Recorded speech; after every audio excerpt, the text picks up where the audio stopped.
தொம்பராஜு குகேஷ், அதாவது குகேஷ் டி இப்போதைக்கு வேர்ல்டு லெவல்ல செம்ம ட்ரெண்டிங்கி. காரணம் 18வது செஸ் வேர்ல்டு சாம்பியன் ஆயிருக்காரு குகேஷ். இந்த 18th சாம்பியனோட வயசு வெறும் 18 மட்டும்தான். அண்ட் அது மட்டும் இல்லாம இவர் இந்தியாவை தமிழகத்தை சேர்ந்த ஒருத்தர் அப்படிங்கிறது கூடுதலான விஷயம்.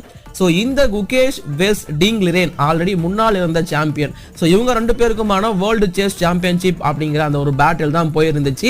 14 ரவுண்ட்ஸ் ஒட்டுமொத்தமா நடந்திருந்துச்சு. இதுல ஆரம்பத்துல இருந்து ரெண்டு பேரும் விட்டு கொடுக்காம ஆடிட்டு இருந்தாங்க. ஃபர்ஸ்ட் ஆரம்பத்துல ஆளுக்கு ஒரு கேம் வின் பண்ணி இருந்தாலும் அதுக்கப்புறமா 11வது கேமை குகேஷ் வின் பண்ண, 12வது கேமை திரும்பவும் டிங் லிரேன் வின் பண்ணி ஈக்குவல் பண்ணிருப்பாரு. 13வது கேம் ரொம்ப பெரிய கேமா இருந்துச்சு. பட் அகைன் டிராவ்ல போய் முடிஞ்சிருக்கும். 14வது கேம் தான் டிசைடர் கேம். இதுலயும் டிரா ஆச்சு அப்படின்னா அதுக்கப்புறமா டை பிரேக்கர். பட் நான் அதுக்கெல்லாம் போக விரும்பல அப்படின்னு சொல்லிட்டு குகேஷ் இந்த 14வது கேம்லயே பீட் பண்ணிருக்காரு டிங் லிரேனை. ஒரு பாயிண்ட் வித்தியாசத்துல டிங் லிரேனை பீட் பண்ணி வேர்ல்டு சாம்பியன் ஆயிருக்காரு குகேஷ். ஆரம்பத்துல குகேஷ்